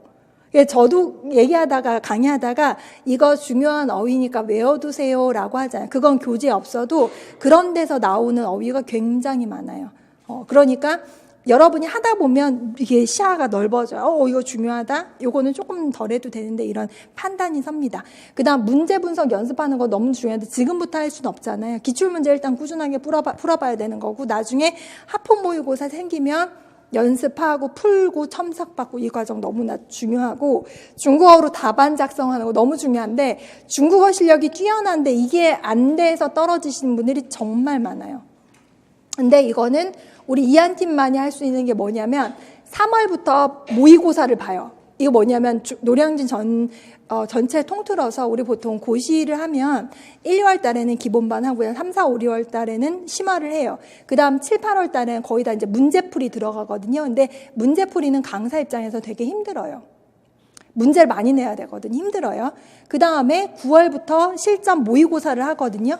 문제 내는 것 자체가 강사들한테 되게 큰 부담인데, 그러면 시험을 보잖아요. 근데 우리 시험이 서답형으로 바뀌고 나서부터는 여러분이 중국어로 답하는 거, 문제 분석하는 게 너무나 중요하다라는 걸 알기 때문에 저희는 벌써 몇 년 전부터 3월부터 모의고사를 봐요. 이론 독해를 같이 봐요. 그러니까 여러분이 모의고사를 아주 수십 번 치고 시험을 볼 수 있는 구조를 만들어 놓으니까, 여러분이 답안 작성하는 게 겁나거나 이게 해석이 안 되거나 이거 어휘를 모르는 경우, 그게 아니면은 다 그래도 대부분 봤던 작품이고 다 아는 이론 지식이고, 이제 문제 푸는 연습만 하면 되는 거죠. 그래서 불가능한 시험은 절대 아니에요.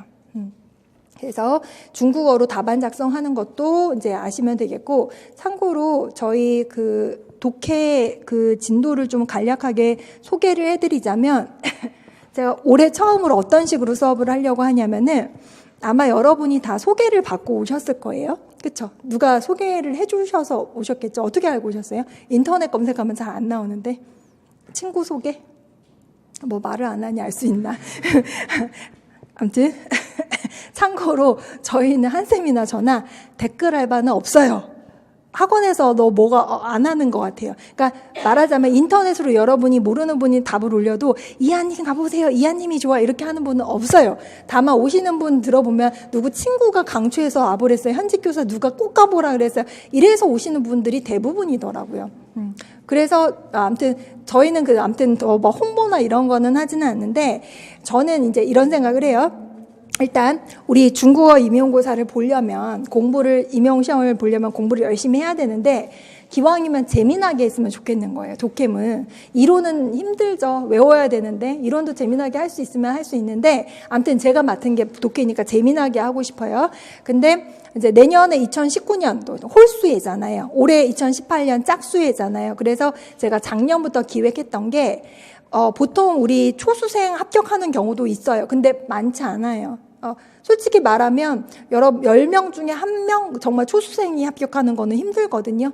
보통은 뭐 2, 3년 했다가 딴 데 갔다가 다시 오고 이런 분들도 많거든요.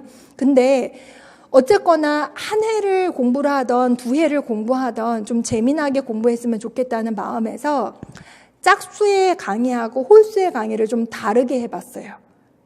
근데 예를 들어 제가 항상 제 강의는 어떻게 했냐면은 작년 강의랑 좀 다르게 새롭게 해서 했는데 작년 강의가 그렇다고 쓰레기는 아니거든. 근데 재미없으니까 왜냐면은 이론은 똑같은 내용이야 매년. 독해는 예를 들어서 왕몽 거를 작년에 봄의 왈츠를 봤다. 춘추성을 봤다. 왕몽은 어차피 또 해야 돼요. 근데 춘추성 또 보면 지겨워. 그러니까 춘추성의 다른 파트를 공부하거나, 그러니까 앞에를 공부했으면 뒤를 공부하거나, 내지는 이제 내년 같으면 구디에라는 작품도 한번 또 진짜 보게 돼. 이제 이론만 공부를 했지만, 이런 식으로 매년 했었어요. 그러니까 재미나게 공부를 할 수는 있었는데, 제가 이제 죽어나죠. 힘들죠. 그렇다고 해서 작년께 쓰레기는 아니거든요. 그래서 제가 2018년도에 찍어놨던 그 강의를 인강으로 그 상반기 강의, 1월부터 6월까지 독해 강의만 인강만, 그럼 독해가 이제 우리 직강은 2019년 현강만 있는 거니까 2018년 강의만 인강만 할인해서 팔 수 있도록 해놨어요. 아직은 이제 공지가 안 나갔는데 그거를 이제 말하자면 예를 들어서 2017년 강의를 직강으로 들었어요. 18년에는 직장에 나가야 돼. 근데 공부는 하고 싶은데 직강에는 못 오니까 인강으로 들어야 돼요. 그러면은 19년 강의를 들으셔도 되는데 17년 홀수 강의랑 19년 홀수 강의랑 비슷하거든요. 근데 18년 짝수 강의는 좀 다르게 진행돼요. 무슨 말이냐면은 1월부터 6월까지 제가 기본적인 작품 강독을 막 한단 말이죠. 그러면 7, 8월에 문제풀이를 막 해요. 물론 그전에도 하프 모의고사를 하지만 근데 9, 10, 11월 달에 가면은 모의고사를 조금 더 새로운 작품, 대신 진짜 중요한 작품을 계속 보거든요. 그러면 이 해에 봤던 커리큘럼은 그 다음에 똑같이 하면은 또 수업 듣는 분들 지겨울 수 있잖아요. 그래서 어떻게 하냐면은 그 전년도 7, 8월 달, 9, 10, 11월 달에 했던 작품을 그 다음에는 상반기에서 조금 꼼꼼하게 보고 그 다음에 7, 8월, 9, 10, 11월 달에는 그 전년도에 상반기에 꼼꼼하게 봤던 걸 그 다음에는 문제풀이 형식으로 빨리 가는 거예요. 그러니까 한 해만 들어도 합격은 할 수 있어. 조금 헷갈리시죠? 좀 헷갈릴 수 있어요. 한 해만 들어도 헷갈릴 수 있는데 두 해 들어도 재미나게 수업할 수 있어요. 예를 들어서 이 해에는 왕몽의 춘추성을 했다면 다음에는 왕몽의 후디에를 보는 시기인 거죠. 대신에 왕몽은 다 학습을 하고 들어가는 거예요. 예를 들어서 이 해에 한유의 사설을 봤다면 이 해에는 한유의 진학해를 보고 가는 거죠. 다만 다 봐요. 다 보기는 하는데 진학해를 한 해에서 꼼꼼하게 봤다면 그 다음에 강의에서는 진학해를 아주 문제 형식으로 한 달락만 보고 넘어가는 거예요. 그러니까 그 전에 수업을 들었던 분은 진학해를 다 하니까 전문을 봤으니까 조금 더 쉽게 보는 거고 그게 아니더라도 난 초수에 합격을 해야 돼. 1년 동안 공부해서 바짝해서 합격할 거야 하는 분들도 진학해는 어쨌거나 한 달락이라도 문제 풀고 들어가니까 모르고 들어가는 건 아니기 때문에 어쨌거나 작품을 훑고 들어갈 수 있는 장점이 있는 거죠. 그래서 저는 좀 힘들었어요. 작품들을 되게 많이 섭렵을 하고 해놔야 되잖아요. 그래서 정리를 그런 식으로 했으니까 올해 같은 경우에 2019년도 직강 듣고 인강 듣는 분들은 박물관 온라인에서 2018년 인강 그 패키지를 더 저렴하게, 수강생 대상으로는 더 저렴하게 판매를 하신다고 하더라고요. 그래서 혹시나 시간이 되시고 욕심이 있고 나 이거 더 꼼꼼하게 봐야 돼 하는 분들은 2018년 인강, 2019년을 같이 하셔도 되고, 아니더라도 그냥 2019년 것만 충분히 따라오셔도 가능하게 만들어 놨으니까 그렇게 강의를 해주시고요. 저기 들어주시고, 한미연 선생님은 저 뒤에 명함도 있고 전화번호를 드렸잖아요. 제 전화번호도 그럼 드릴게요.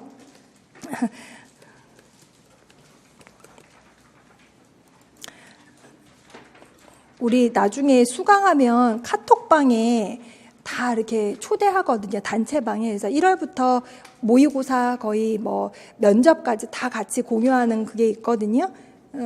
근데 제가 카톡을 잘은 안 해요. 그래서 저한테 연락을 주실 때 문자나 카톡을 주셔도 되는데 즉각적인 답을 잘 못할 때가 있어요. 제가 카톡 알람을 꺼놓고 있거든요. 잘 안 봐서 몇 시간에 한 번 이렇게 보거나 내지는 이렇게 하루 왼종일 안 보기도 해요. 집중이 안 되더라고요. 켜놓고 있으면 카톡 하면 집중력이 흐트러져가지고 잘 안 보게 되니까 혹시나 이제 바로 연락을 못 드려도 서운해하지는 마시고, 다만 제가 까먹지 않으면 며칠 후라도 연락을 드리거든요. 간혹 가다 한 2, 3일 지나서 연락이 안 온다 그러면 까먹은 거니까 다시 선생님 제가 연락 드렸는데 하면 미안해 하고 연락을 주는 경우가 많으니까, 아무튼 연락 주시면 제가 상담도 해드리고 뭐 궁금한 거 있으면은 해결을 해드리도록 하겠습니다. 오늘 공식적인 그 설명회는 여기서 끝내기로 하고요. 보통 마이크 끄면 질문들이 많아지더라고요. 그래서 일단 이제 여기까지 마치기로 하고, 돌아가실 분들은 안전하게 조심해서 잘 들어가시기 바랍니다. 감사합니다. 수고하셨습니다.